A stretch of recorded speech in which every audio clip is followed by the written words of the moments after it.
छिबरामऊ भाजपा विधायक अर्चना पांडे का सपा महिला कार्यकर्ताओं ने हवन पूजन कर दिया श्रद्धा। कन्नौज के छिबरामऊ में भाजपा विधायक अर्चना पांडे के खिलाफ समाजवादी पार्टी की महिला कार्यकर्ताओं ने अनोखा विरोध प्रदर्शन किया। कार्यकर्ताओं ने विधायक के प्रतिलागम श्रद्धा कर उन्हें गांधारी बताया और जमकर नारेबाजी की। दरअसल सपा मुखिया अखिलेश यादव ने खिलाफ भाजपा विधायक द्वारा पुतला दहन किए जाने के नाराज महिला कार्यकर्ताओं ने पार्टी कार्यक्रम में यज्ञ हवन कर विरोध जताया। सपा प्रदेश सचिव रश्मि सिंह ने कहा कि महिला आरक्षण 2023 में लागू हो चुका है, इसके बावजूद भाजपा भ्रम फैला रही है।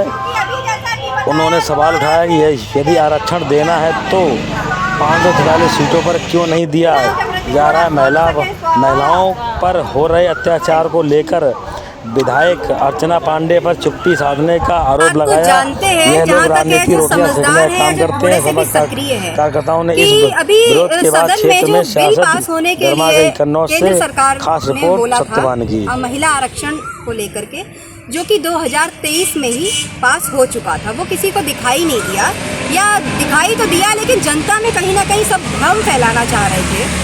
और विपक्ष की ताकत थी, विपक्ष ने उस पर आवाज़ उठाई कि महिलाओं को अगर सच में आरक्षण देना है तो जो सीटें हैं उसी में से दिया जाए, और बिना परसीमन के और बिना जातीय जनगणना के आप दोबारा से इसे कैसे लागू कर सकते। आप संविधान को तोड़ने की बात कर रहे हैं। अगर संविधान को मानने वाले लोग होते तो संविधान के मुताबिक उसके नियमों का पालन करके तब संशोधन करते। और जिस तरीके से महिलाओं में ये भ्रम फैलाया जा रहा है, और कन्नौज जनपद के छिबरामऊ क्षेत्र में छिबरामऊ की विधायिका अर्चना पांडे जी ने, राष्ट्रीय अध्यक्ष जी समाजवादी पार्टी और सांसद हैं, पूर्व मुख्यमंत्री रहे हैं हमारे उत्तर प्रदेश के, उनका पुतला फूका, जो कि हम लोगों के लिए सहना असंभव है। और उसका विरोध आखिर उन्होंने क्यों किया? अगर उन्हें बोलना ही था तो जिस समय मणिपुर की घटना हुई, जिस समय हाथरस की बेटी का देहांत हुआ, या कहा जाए कि एक बहुत ही निंदनीय घटना करके उसका मर्डर किया गया था, इनका मुंह नहीं खुला, इनकी आंखों पे पट्टी बंधी हुई है। साफ तौर पर हम कह सकते हैं डॉली कुशवाहा, जिसके साथ एक जघन्य अपराध हुआ। ऐसी न जाने उत्तर प्रदेश की और भारत देश की कितनी बेटियों के साथ कैसी निर्मम घटनाएं हुई जिनको अंजाम दिया गया। इनको वो कुछ नहीं दिखाई दिया। अपनी राजनीतिक रोटियां सेकने के लिए और अपने स्वयं के फायदे के लिए और एक वोट बैंक की राजनीति करने के लिए इन्होंने पुतले का दहन किया। उस पर इनकी आंखें खुल गई।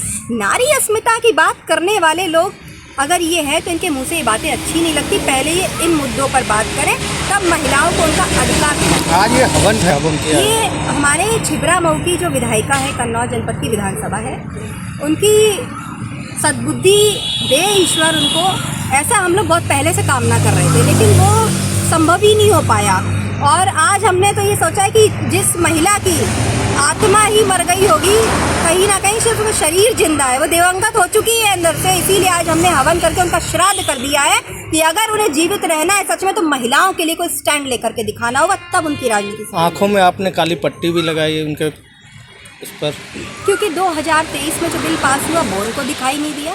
मणिपुर जैसी घटना इनको दिखाई नहीं दी। हाथरस का जघन्य अपराध इनको दिखाई नहीं दिया। कन्नौज की कई ऐसी बेटियां हैं जिनके साथ ऐसी दरिंदगी हुई और उसको छुपाया, या कहना चाहें कि देखना नहीं चाहते, या इनको दिखाई नहीं देता, इसलिए इनकी आंखों पर हम लोगों ने पट्टी लगा दी है। क्योंकि सच में पट्टी लगी हुई है, तो आज ये जनता को दिखाने के लिए